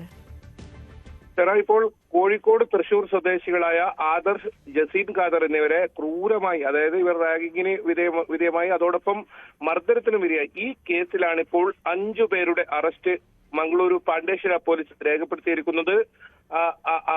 ഒരാളെ കൂടി ഇനി പിടികൂടാനുണ്ട്. ഇയാളെ തിരിച്ചറിഞ്ഞു എന്നാണ് പോലീസ് പറയുന്നത്. ഈ 5 പേരെയും ഇന്ന് കോടതിയിൽ ഹാജരാക്കുമെന്ന് പോലീസ് അറിയിച്ചിട്ടുണ്ട്. അതായത് 2ാം വർഷ ലോജിസ്റ്റിക്സ് ഡിപ്ലോമ വിദ്യാർത്ഥികളാണ് ഇപ്പോൾ അറസ്റ്റിലായിരിക്കുന്നത്. ഇവരെല്ലാം മലയാളികളാണ്, കേരളത്തിൽ നിന്നുള്ളവരാണ്. ഈ BBAക്കും അതുപോലെ തന്നെ ഹോസ്പിറ്റൽ മാനേജ്മെന്റിലും പഠിക്കുന്ന 2 വിദ്യാർത്ഥികളാണ് ഇത്തരത്തിൽ റാഗിങ്ങിന് ഇരയായത്. എന്തായാലും കോളേജ് മാനേജ്മെന്റിന്റെ ഭാഗത്തു നിന്നും ഇപ്പോൾ നടപടി വന്നിട്ടുണ്ട്. ഈ 6 വിദ്യാർത്ഥികളെയും കോളേജിൽ നിന്നും സസ്പെൻഡ് ചെയ്തതായി കോളേജ് മാനേജ്മെന്റും അറിയിച്ചിട്ടുണ്ട്. ഇപ്പോൾ ഈ ആക്രമണത്തിനിരയായ വിദ്യാർത്ഥികൾ ഇപ്പോഴും ആശുപത്രിയിൽ തുടരുകയാണ്. ഇവിടെ തലയ്ക്ക് പരിക്കേറ്റിട്ടുണ്ട്. ഏതായാലും ഈ റാഗിംഗ് സംബന്ധിച്ച വലിയ തോതിലുള്ള പരിശോധന ഉണ്ടാകുമെന്ന് പോലീസ് അറിയിച്ചിട്ടുണ്ട്. ശ്രീനിവാസ കോളേജ് നമുക്കറിയാം കൂടുതൽ മലയാളി വിദ്യാർത്ഥികൾ പഠിക്കുന്ന ഒരു ഇടമാണ്. ഈ ഒരു സ്ഥലത്താണ് ഇത്തരത്തിൽ റാഗിംഗ് ഉണ്ടായിട്ടുള്ളത്. എന്തായാലും സംഭവത്തെ പോലീസ് അതീവ ഗൗരവത്തോടെ തന്നെ കാണുന്നു. കൂടുതൽ കോളേജുകളിൽ ഇത്തരത്തിൽ ആന്റി റാഗിംഗ് സെല്ലിന്റെ സഹായത്തോടെ പരിശോധന നടത്തുമെന്നും പറഞ്ഞിട്ടുണ്ട്. ഈ ഗുജാരക്കര എന്ന് പറയുന്ന ഒരു സ്ഥലത്ത്, അതായത് കോളേജിന്റെ സമീപമാണ്, കോളേജ് ക്യാമ്പസിന്റെ പുറത്താണ്. അവിടെ ഒരു ചായക്കടയ്ക്ക് സമീപത്ത് വെച്ച് ഇന്നലെ രാത്രിയായിരുന്നു ഈ ഒരു സംഭവം ഉണ്ടായത്. വിദ്യാർത്ഥികളെ ഈ തരത്തിൽ ഇവരുടെ മാതാപിതാക്കളെ ഉൾപ്പെടെ അസഭ്യം പറയുന്ന സാഹചര്യമുണ്ടായി. അതോടൊപ്പം ക്രൂരമായ മർദ്ദിക്കുന്ന സാഹചര്യമുണ്ടായി. എന്തായാലും ഈ സംഭവത്തിൽ ഇപ്പോൾ 5 പേരുടെ അറസ്റ്റ് രേഖപ്പെടുത്തി. ഈ 5 പേരും മലയാളികളാണ്. ഇവരെ ഇന്ന് കോടതിയിൽ ഹാജരാക്കുമെന്നാണ് പാണ്ഡേശ്വരം പോലീസ് അറിയിക്കുന്നത്. സാർ, ശരി, KV ബൈജു ആണ് കൂടുതൽ വിശദാംശങ്ങളുമായി നമ്മളുമായി ചേർന്നത്. 5 വിദ്യാർത്ഥികൾക്കാണ് ക്രൂരമായി മർദ്ദനമേറ്റത്. കുടുംബത്തെ പോലും അസഭ്യം പറയുന്ന രീതിയിലേക്കുള്ള ഒരു സംഭവമാണ് ഉണ്ടായതെന്നാണ് നമുക്കറിയാൻ സാധിക്കുന്നത്. ഇനി നമുക്ക് കോഴിക്കോട് ജില്ലയിൽ നിന്നുള്ളൊരു വാർത്ത വരുന്നുണ്ട്. കോഴിക്കോട് താമരശ്ശേരി അമ്പായത്തോട്ടത്തിലെ വിവാദ അറവ് മാലിന്യ സംസ്കരണ കേന്ദ്രമായ ഫ്രഷ് കട്ട് അടച്ചുപൂട്ടാൻ ഉത്തരവായിരിക്കുകയാണ്. മലിനീകരണ നിയന്ത്രണ ബോർഡിന്റേതാണ് ഈ ഉത്തരവ്. പ്ലാന്റിന്റെ പ്രവർത്തനത്തെ തുടർന്ന് അതിരൂക്ഷമായ മലിനീകരണം നേരിടുന്നുവെന്ന പരാതിയുമായി കാലങ്ങളായിട്ട് നാട്ടുകാർ പ്രതിഷേധത്തിലായിരുന്നു. കൂടുതൽ വിശദാംശങ്ങളുമായി MS അനീഷ് കുമാർ നമ്മളുമായി ചേരുകയാണ്. അനീഷ്, കോഴിക്കോട് ജില്ലയിൽ ഈ ഫ്രഷ് കട്ടുമായി ബന്ധപ്പെട്ട് പ്രതിഷേധം കാലങ്ങളായി നാട്ടുകാരുടെ ഭാഗത്തു നിന്നും ഉണ്ടായിരുന്നു. ഇപ്പോൾ ഇത് അടച്ചുപൂട്ടാനുള്ള ഒരു തീരുമാനത്തിലോട്ടും എത്തിയിരിക്കുകയാണ്. എന്തൊക്കെയാണ് അനീഷ് ഇതിനെ തുടർന്നുള്ള കൂടുതൽ വിശദാംശങ്ങൾ? കഴിഞ്ഞ ഏതാനും വർഷങ്ങളായി തന്നെ താമരശ്ശേരി മേഖലയിലെ ജനങ്ങളുടെ ഒരു സ്വൈര ജീവിതത്തെ വളരെ ദോഷകരമായി ബാധിക്കുന്നുവെന്ന് ആരോപണം ഉയർന്ന സ്ഥാപനമായിരുന്നു ഫ്രഷ് കട്ട് ഓർഗാനിക് എന്ന സ്ഥാപനം.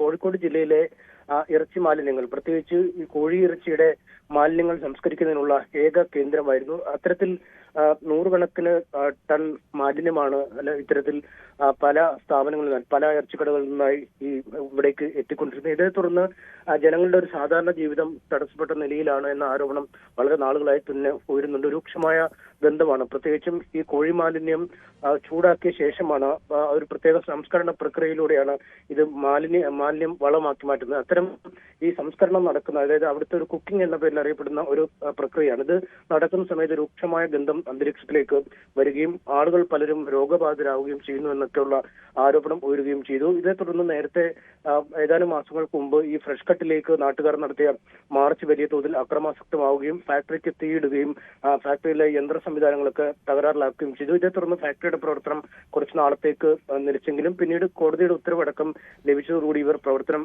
പുനരാരംഭിക്കുകയായിരുന്നു. ഒരുപാട് നാട്ടുകാർക്കെതിരെ അതീവ ഗുരുതരമായ വകുപ്പുകളൊക്കെ ഉൾപ്പെടുത്തി കേസെടുക്കുകയും ചെയ്തിരുന്നു. അന്നും ഈ സമരത്തിന് മുൻപന്തിയിൽ നിന്നതാണ് ഈ മുസ്ലിം ലീഗിന്റെയും മറ്റുമൊക്കെ പ്രധാനപ്പെട്ട നേതാക്കളൊക്കെ അന്ന് തന്നെ നാട്ടുകാർക്ക് ഉറപ്പ് കൊടുക്കുകയും ചെയ്തിരുന്നു. UDF സർക്കാർ അധികാരത്തിലേറിയാൽ ഫ്രഷ് കട്ട് പൂട്ടും എന്ന രീതിയിൽ തന്നെ. എന്തായാലും അത് പാലിച്ചിരിക്കുന്നു എന്നാണ് PK ഫിറോസ് MLA അടക്കമുള്ളവർ ഇന്നലെ തങ്ങളുടെ ഫേസ്ബുക്ക് കുറിപ്പിലൂടെയും മറ്റും പറഞ്ഞിരിക്കുന്നത്. അതിരൂക്ഷമായ മലിനീകരണം കമ്പനി വരുത്തുന്നു എന്ന് ചൂണ്ടിക്കാട്ടിയാണ് മലിനീകരണ നിയന്ത്രണ ബോർഡ് ഇത്തരത്തിലൊരു നോട്ടീസ് നൽകിയിരിക്കുന്നത്. ഇന്നലെ മുതൽ തന്നെ കമ്പനിയുടെ പ്രവർത്തനങ്ങൾ അവസാനിപ്പിക്കണം എന്നാണ് ചൂണ്ടിക്കാട്ടിയിരിക്കുന്നത്. പ്രത്യേകിച്ചും കഴിഞ്ഞ ദിവസങ്ങളിലൊക്കെ കോഴിക്കോട് ജില്ലയിൽ വലിയ കാലവർഷക്കെടുതി ഉണ്ടാവുകയും ഈ ഫ്രഷ് കട്ടിന് സമീപത്തിലുള്ള പുഴയിലൂടെ വെള്ളപ്പൊക്കം ഉണ്ടാവുകയും ഒക്കെ ചെയ്തിരുന്നു. ആ സമയത്ത് ഈ അറവുശാല മാലിന്യങ്ങൾ സംസ്കരിക്കുന്ന കേന്ദ്രത്തിൽ നിന്നുള്ള മലിനജലം ഈ പുഴയിലേക്ക് ഒഴുകുകയും അത് വലിയ രീതിയിൽ മലിനീകരണത്തിന് കാരണമാക്കുകയും ചെയ്തു എന്നൊക്കെ ചൂണ്ടിക്കാട്ടുന്നു. ഒപ്പം കൃത്യമായ മലിനീകരണ നിയന്ത്രണ സംവിധാനങ്ങൾ ഈ സ്ഥാപനത്തിൽ നിന്നും ചൂണ്ടിക്കാട്ടിയിട്ടുണ്ട്. എന്തായാലും ഉടമകൾ ഈ തീരുമാനത്തിനെതിരെ കോടതിയെ സമീപിക്കാനുള്ള ഒരു തയ്യാറെടുപ്പിൽ തന്നെയാണ്. നേരത്തെയും പലവട്ടം ഇത്തരം വിവിധ ഏജൻസികൾ പ്രവർത്തനം വിലക്കുന്നതടക്കമുള്ള കാര്യങ്ങളിലേക്കൊക്കെ എത്തിയപ്പോഴും കോടതി ഉത്തരവിന്റെ പിൻബലത്തിലാണ് അന്നും അവർ പ്രവർത്തിച്ചത്. എന്തായാലും ഈ പുതിയ നീക്കത്തെ എങ്ങനെ കമ്പനി നേരിടുന്നു നമുക്ക് കാത്തിരുന്ന് തന്നെ കാണേണ്ടി വരും. ശരി, MS അനീഷ് കുമാറാണ് നമുക്ക് കൂടുതൽ വിശദാംശങ്ങൾ നൽകിയത്. ഇന്ത്യക്കെതിരെ കടുത്ത വിമർശനവുമായി ബംഗ്ലാദേശ് എത്തിയിരിക്കുകയാണ്. മാധ്യമങ്ങളെ അഭിസംബോധന ചെയ്യാൻ ഷെയ്ഖ് ഹസീനയെ അനുവദിച്ചത് അവഹേളനമെന്നാണ് പ്രതികരണം. ഇരു രാജ്യങ്ങളും തമ്മിലുള്ള ഉഭയകക്ഷി ബന്ധത്തെ മെച്ചപ്പെടുത്താനുള്ള നീക്കത്തെ ഇത് ബാധിച്ചേക്കാമെന്നാണ് മുന്നറിയിപ്പ്. എന്ത് പ്രത്യാഘാതമുണ്ടായാലും ബംഗ്ലാദേശിലേക്ക് മടങ്ങുമെന്നും അവിടുത്തെ ജനങ്ങളിൽ നിന്ന് ഒരിക്കലും തനിക്ക് അകലാനാകില്ലെന്നും ഷെയ്ഖ് ഹസീന ഇന്നലെ വ്യക്തമാക്കിയിരുന്നു. VR കാർത്തിക് ആണ് നമ്മളുമായി കൂടുതൽ വിശദാംശങ്ങളുമായി ചേരുന്നത്. കാർത്തിക്, എന്തൊക്കെയാണ് ഇതിനെ പറ്റിയിട്ടുള്ള കൂടുതൽ വാർത്തകൾ? സറ, ഇന്ത്യ ബംഗ്ലാദേശ് ബന്ധത്തിൽ ചില ഉലച്ചിലുകൾ ഉടലെടുത്തിരിക്കുന്നു. അത് കഴിഞ്ഞ ദിവസം ബംഗ്ലാദേശ് മുൻ പ്രധാനമന്ത്രി ഷെയ്ഖ് ഹസീന നടത്തിയ വാർത്താസമ്മേളനവുമായി ബന്ധപ്പെട്ടാണ്. ഈ വാർത്താസമ്മേളനത്തിന് അനുമതി നൽകരുത് എന്ന് ബംഗ്ലാദേശ് നേരത്തെ ആവശ്യപ്പെട്ടിരുന്നു. എന്നാൽ ആവർത്തിച്ചുള്ള ഈ ആവശ്യം അംഗീകരിച്ചില്ല. മറിച്ച് ഇന്ത്യയുടെ പ്രതികരണം അതൊരു സ്വകാര്യ എൻറ്റിറ്റി നടത്തുന്ന പരിപാടിയാണെന്നും അതിൽ ഷെയ്ഖ് ഹസീന പറയുന്ന കാര്യങ്ങൾക്ക് ഇന്ത്യക്കോ സർക്കാരിനോ യാതൊരു ബന്ധവുമില്ല എന്നുമായിരുന്നു കേന്ദ്ര വിദേശകാര്യ മന്ത്രാലയത്തിൻ്റെ പ്രതികരണം. അതിന് പിന്നാലെ ഇന്നലെ വൈകിട്ടാണ് ഷെയ്ഖ് ഹസീന വാർത്താസമ്മേളനം നടത്തിയത്. ഈ വാർത്താസമ്മേളനത്തിൽ വളരെ വൈകാരികമായിരുന്നു അവരുടെ പ്രതികരണം. ബംഗ്ലാദേശിലേക്ക് മടങ്ങിപ്പോകും, ഡിസംബറിൽ ബംഗ്ലാദേശിലേക്ക് മടങ്ങണം, രാജ്യത്ത് ജനാധിപത്യവും നീതിയും ഉറപ്പാക്കണം, അതിന് ഒരുപക്ഷെ അറസ്റ്റോ വധശിക്ഷയോ നേരിടേണ്ടി വന്നേക്കാം, ഏത് പ്രതികൂല സാഹചര്യവും നേരിടാൻ സന്നദ്ധയാണ് എന്നതടക്കമുള്ള പ്രതികരണങ്ങളാണ് ഇന്നലെ ഷെയ്ഖ് ഹസീന നടത്തിയത്. ഇതിന് പിന്നാലെയാണ് ബംഗ്ലാദേശ് വിദേശകാര്യ മന്ത്രാലയത്തിൻ്റെ പ്രസ്താവന വന്നത്. കടുത്ത ഭാഷയിലാണ് ഇന്ത്യക്കെതിരായ വിമർശനങ്ങൾ. മാധ്യമങ്ങളുമായുള്ള തത്സമയ സംവാദത്തിൽ പങ്കെടുക്കാൻ ഹസീനയെ അനുവദിച്ചതിലുള്ള അമർഷം രേഖപ്പെടുത്തി. അതിനോടൊപ്പം തന്നെ രാജ്യത്തിനും ജനതയ്ക്കും എതിരെ വിഷലിപ്തമായ പരാമർശങ്ങൾ നടത്താൻ ഷെയ്ഖ് ഹസീനയ്ക്ക് അവസരമൊരുക്കി കൊടുത്തു എന്നൊരു വിമർശനമാണ് ബംഗ്ലാദേശ് ഉന്നയിക്കുന്നത്. തന്നെ ഇത്തരത്തിലുള്ള ആശങ്കയിരുന്നു.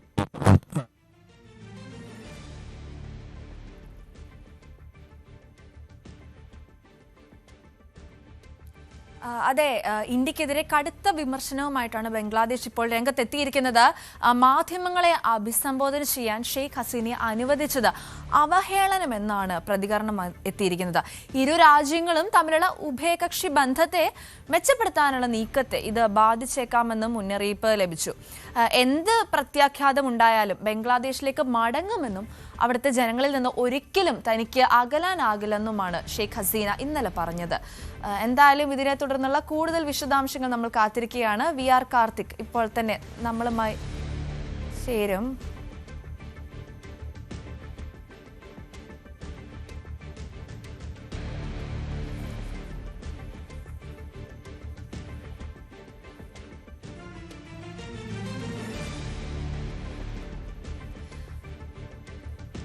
അച്ചയൻസ് ഗോൾഡ് പ്രസൻസ് ന്യൂസി മോർണിംഗിൽ ഇനിയൊരു ചെറിയ ഇടവേളയാണ്. അച്ചയൻസ് ഗോൾഡ് പ്രസൻസ് ന്യൂസി മോർണിംഗിലേക്ക് എൻ്റെ എല്ലാ പ്രിയ പ്രേക്ഷകർക്കും വീണ്ടും സ്വാഗതം. ബാക്കി വാർത്തകൾ നമുക്ക് നോക്കാം. ഹോർമുസ് കടലിടുക്ക് ഭാഗികമായി തുറക്കാൻ ധാരണയിലേക്ക് ഇറാനും ഒമാനും എത്തിയിരിക്കുകയാണ്. മൂന്നാം കക്ഷിയെ ഒഴിവാക്കി ഹോർമുസിൽ ഇറാനും മേൽക്കൈ നൽകുന്ന കരാറിൽ അമേരിക്കയുടെ നിലപാടാണ് ഇനി നിർണായകം. റഷ്യയും ചൈനയും ഒഴികെയുള്ള രാജ്യങ്ങളുടെ വാണിജ്യ കപ്പലുകൾക്ക് 7% ഫീസ് ഏർപ്പെടുത്തണമെന്ന നിലപാടിലാണ് ഇറാൻ. 3% ഫീസ് ഈടാക്കണമെന്ന് ഒമാനും ആവശ്യപ്പെടുന്നു. എന്നാൽ ഇത് അമേരിക്ക ഇതുവരെ അംഗീകരിച്ചിട്ടില്ലെന്നാണ് റിപ്പോർട്ടുകൾ വരുന്നത്. ഇതുമായി ബന്ധപ്പെട്ട കൂടുതൽ വിശദാംശങ്ങളുമായി കാർത്തിക്കാണ് നമ്മളോടൊപ്പം ചേരുന്നത്. കാർത്തിക്, എന്താണ് നമുക്ക് പ്രതീക്ഷിക്കാൻ സാധിക്കുന്നത്? ഹോർമുസ് കടലിടുക്ക് തുറക്കാൻ വഴിയൊരുങ്ങുമോ? ഹോർമുസ് കടലിടുക്ക് താൽക്കാലികമായെങ്കിലും തുറക്കാൻ വഴിയൊരുങ്ങുന്നു. ഇറാനും ഒമാനും ഇത് സംബന്ധിച്ച ധാരണയിൽ എത്തി. കഴിഞ്ഞ ദിവസം തന്നെ ഇതിൻ്റെ ധാരണയിൽ എത്തിയെന്ന വിവരങ്ങൾ ഇരു രാജ്യങ്ങളും സ്ഥിരീകരിച്ചിരുന്നു. എന്നാൽ ഇറാന് മേൽക്കൈയുള്ള കരാറിൽ അമേരിക്കയുടെ നിലപാട് എന്ത് എന്നതാണ് ഇനി നിർണായകം. കരാറിൻ്റെ വിശദാംശങ്ങൾ പുറത്തു വന്നിട്ടില്ല, ഔദ്യോഗികമായി പുറത്തു വന്നിട്ടില്ല എങ്കിൽ കൂടിയും പുറത്തുവരുന്ന റിപ്പോർട്ടുകൾ അനുസരിച്ച് ഇറാന് മേൽക്കൈ നൽകുന്നതാണ് ഈ പ്രാഥമിക ധാരണ എന്നതാണ്. അതായത് ഹോർമൂസിലൂടെ പേർഷ്യൻ ഗൾഫിലേക്ക് പ്രവേശിക്കുന്ന മുഴുവൻ വാണിജ്യ കപ്പലുകളും അത് ഇറാനോട് ചേർന്നുള്ള പാതയിലൂടെ കടന്നു പോകണം. പുറത്തേക്കുള്ള കപ്പലുകൾ ഒമാൻ തീരത്തൂടെയും കടന്നു പോകണം. അത് പക്ഷേ ഇറാനെ അറിയിച്ചുകൊണ്ടാകണം. ഇത്തരത്തിൽ ഇറാന് മേൽക്കൈ നൽകുന്ന ഒരു കരാറിൽ എന്തായിരിക്കും അമേരിക്കയുടെ നിലപാട്? സ്വാഭാവികമായും ഉടൻ ഒരു ഡീലിലേക്ക് എത്തും എന്ന് കഴിഞ്ഞ ദിവസം അമേരിക്കൻ പ്രസിഡന്റ് അടക്കം വ്യക്തമാക്കിയിരുന്നു. പക്ഷേ അമേരിക്കയിലെ ട്രഷറി സ്കോട്ട് ബെസന്റ് അടക്കമുള്ളവർ ഇക്കാര്യം കഴിഞ്ഞ ദിവസം വ്യക്തമാക്കിയെങ്കിലും 24 മണിക്കൂർ പിന്നിട്ടിട്ടും ഈ ഒരു ഡീൽ ഔദ്യോഗികമായി സ്ഥിരീകരിക്കുന്നില്ല എന്നതാണ് നിലവിലെ പ്രതിസന്ധി.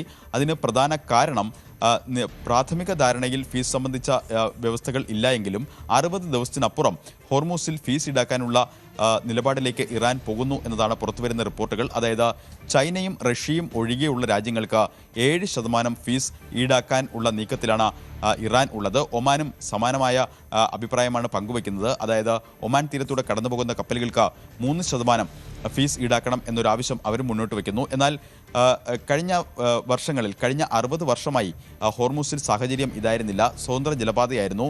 കപ്പലുകൾക്ക് ഫീസ് ഒരു രാജ്യങ്ങളും ഈടാക്കിയിരുന്നില്ല. എന്നാൽ അതിൽ നിന്ന് വ്യത്യസ്തമായി പുതിയ തീരുമാനങ്ങളിലേക്ക് എത്തുന്നതിൽ അമേരിക്കയ്ക്ക് അതൃപ്തിയുണ്ട്. അതായത് ഫീസ് ഈടാക്കരുത് എന്ന നിലപാടാണ് അമേരിക്കയ്ക്ക് ഉള്ളത്. എന്തായാലും നിലവിലെ പ്രതിസന്ധി മറികടക്കാൻ താൽക്കാലികമായെങ്കിലും ഹോർമൂസ് തുറക്കാൻ വഴിയൊരുങ്ങുമെന്ന് പ്രതീക്ഷിക്കാം. അത് സംബന്ധിച്ച് ഇറാനും ഒമാനും താൽക്കാലിക ധാരണയിൽ എത്തിയിരിക്കുന്നു. അന്തിമ കരാർ ഉടൻ ഉണ്ടാകും. കരാറിലെ വ്യവസ്ഥകൾ സംബന്ധിച്ചടക്കം ഇരു രാജ്യങ്ങളുടെയും സംയുക്ത പ്രസ്താവനയും ഉടൻ പ്രതീക്ഷിക്കാം. ശരി, വി ആർ കാർത്തിക്കാണ് നമ്മളുമായി കൂടുതൽ വിശദാംശങ്ങൾ പങ്കുവച്ചത്. 1200 കോടി രൂപയുടെ ടേൺ ഓവർ ലക്ഷ്യമിട്ട് UGS ഗോൾഡ് ലോൺ പ്രവർത്തനം വിപുലീകരിക്കുന്നു. കേരളത്തിലും തമിഴ്നാട്ടിലും പുതിയ ശാഖകൾ ആരംഭിക്കുന്നതിനൊപ്പം ലൈഫ്, ഹെൽത്ത്, മോട്ടോർ ഇൻഷുറൻസ് സേവനങ്ങളും കമ്പനി അവതരിപ്പിച്ചു. നാഷണൽ ബ്രാൻഡ് അംബാസിഡറായി നടി തൃഷയെയും കേരളത്തിലെ ബ്രാൻഡ് അംബാസിഡറായി നടൻ ധ്യാൻ ശ്രീനിവാസിനെ പ്രഖ്യാപിച്ചു. പ്രവർത്തന വിപുലീകരണത്തിന്റെ ഭാഗമായി UGS ഗോൾഡ് ലോണിന്റെ പുതിയ ശാഖ ഓഗസ്റ്റ് 8-ന് പറവൂരിൽ ഉദ്ഘാടനം ചെയ്യും. ഉപഭോക്താക്കൾക്ക് കുറഞ്ഞ പലിശ നിരക്കിലും ലളിതമായ നടപടിക്രമങ്ങളിലുമുള്ള സ്വർണ്ണ വായ്പാ സേവനങ്ങളും സമഗ്ര ഇൻഷുറൻസ് സേവനങ്ങളും പുതിയ ശാഖയിലൂടെ ലഭ്യമാകുമെന്ന് UGS managing director Ajith Palatt അറിയിച്ചു. General manager Abhilash Palatt, AGM Hariprasad C, operations manager Rajeev K എന്നിവരും വാർത്താ സമ്മേളനത്തിൽ പങ്കെടുത്തു. ഓഗസ്റ്റ് 8-ന് ഞങ്ങൾ കൊച്ചിയിലെ first branch north Paravur branch August 8-ന് വൈകുന്നേരം 4:30 PM നമ്മുടെ ഹോണറബിൾ മിനിസ്റ്റർ ഉന്നത വിദ്യാഭ്യാസ വകുപ്പ് മന്ത്രി റോജി M. ജോൺ അവർകളാണ് ഉദ്ഘാടനം നിർവഹിക്കുന്നത്. അതോടൊപ്പം UGSന്റെ ഒരു പുതിയ firm UGS insurance and marketing private limited എന്ന് പറയുന്നൊരു പുതിയ ഫേം, ഇൻഷുറൻസിന്റെ പുതിയ ഫേം കൂടി ഇന്ന് ഫേമിന്റെ ലോഞ്ച് കൂടി ഇന്ന് ഈ വേദിയിൽ ഞങ്ങൾ ചെയ്തിട്ടുണ്ട്. സോ UGS ഇൻഷുറൻസ് മേഖലയിലേക്ക് കൂടി സെഗ്മെന്റിലേക്ക് കൂടി കാൽവെപ്പ് നടത്തുകയാണ്. ഞങ്ങളുടെ ഒരു പുതിയ ജേണി ഞങ്ങൾ ഇന്ന് മുതൽ ഇവിടെ സ്റ്റാർട്ട് ചെയ്യുകയാണ്. സോ ഏറ്റവും കൂടുതൽ റവന്യൂ ഉള്ള ഒരു സെഗ്മെന്റാണ് ഇൻഷുറൻസ് എന്ന് നമുക്ക് എല്ലാവർക്കും അറിയുന്ന കാര്യമാണ്. സോ ലൈഫ്, ഹെൽത്ത്, മോട്ടോ ഈ പറയുന്ന 3 സെഗ്മെന്റ്സും ഇൻഷുറൻസ് UGSന്റെ ഇനി എല്ലാ ബ്രാഞ്ചുകളിലും അവൈലബിൾ ആണ്. Okay. So 2026-27 financial 26-27 1200 and above എന്നുള്ള രീതിയിലേക്ക് ഞങ്ങൾ ഡ്രൈവ് സ്റ്റാർട്ട് ചെയ്തിട്ടുണ്ട്. സോ എല്ലാവരുടെയും സപ്പോർട്ട്, കണ്ടിന്യൂസ് ആയ സപ്പോർട്ട്, ഇതുവരെ തന്ന ഈ ഒരു സപ്പോർട്ട് ഫ്യൂച്ചറിലും ഉണ്ടാവുമെന്നുള്ളൊരു പ്രതീക്ഷയിലാണ് ഞങ്ങളൊക്കെ. ഓക്കെ. ടെക്നോളജിയിലും നവീകരണത്തിലുമൊക്കെ ലോകത്തെ അമ്പരിപ്പിക്കുന്ന രാജ്യമാണ് ജപ്പാൻ. ഓരോ പ്രശ്നത്തിനും വ്യത്യസ്തമായ പരിഹാരങ്ങൾ കണ്ടെത്താനുള്ള അവരുടെ സമീപനം പലപ്പോഴും ശ്രദ്ധ നേടാറുമുണ്ട്. ഇപ്പോഴിതാ കടുത്ത ചൂടിനെ നേരിടാൻ അവർ അവതരിപ്പിച്ചിരിക്കുന്ന ഒരു കൂളിംഗ് ബൂത്ത് സോഷ്യൽ മീഡിയയിൽ ഹ്യൂമൻ റെഫ്രിജറേറ്റർ എന്ന പേരിൽ ശ്രദ്ധ നേടുകയാണ്. കനത്ത ചൂടിൽ ജോലി ചെയ്യുന്നവർക്ക് കുറച്ച് മിനിറ്റ് ഈ ബൂത്തിനുള്ളിൽ കയറി നിന്ന് ശരീരത്തിന്റെ താപനില വീണ്ടും ജോലിയിലേക്ക് മടങ്ങാൻ കഴിയുന്ന തരത്തിലാക്കുന്ന രീതിക്കാണ് ഇത് രൂപകൽപ്പന ചെയ്തിരിക്കുന്നത്. പ്രത്യേകിച്ച് നിർമ്മാണ മേഖലകളിലും ഫാക്ടറികളിലുമൊക്കെ ജോലി ചെയ്യുന്നവർക്ക് ഇത് വലിയ ആശ്വാസമാകുമെന്നാണ് വിലയിരുത്തപ്പെടുന്നത്. ഈ ആശയം ഇന്ത്യയിലും പ്രായോഗികമാക്കുമോ എന്ന ചർച്ചയാണ് ഇപ്പോൾ സോഷ്യൽ മീഡിയയിൽ നടക്കുന്നത്. നമ്മുടെ കാലാവസ്ഥ, ജനസാന്ദ്രത, ചെലവ്, ഉപയോഗ സാധ്യത തുടങ്ങിയ കാര്യങ്ങൾ പരിഗണിക്കുമ്പോൾ വ്യത്യസ്തമായ അഭിപ്രായങ്ങളാണ് ഉയരുന്നത്.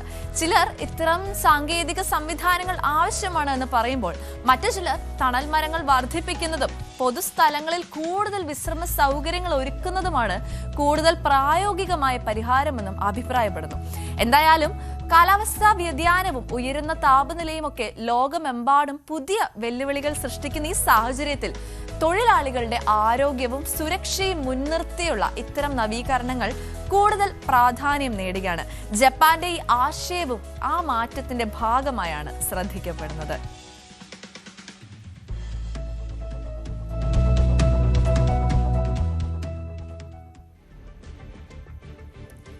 ഇനിയും ഒരുപാട് വാർത്തകളും വിശേഷങ്ങളും കഥകളുമൊക്കെയായി നാളെയും ഇതേ സമയം രാവിലെ കൃത്യം 7 മണിക്ക് അച്ചാൻസ് ഗോൾഡ് പ്രസന്റ് ന്യൂസി മോർണിംഗുമായി ഞാൻ തിരികെ എത്തുന്നതായിരിക്കും.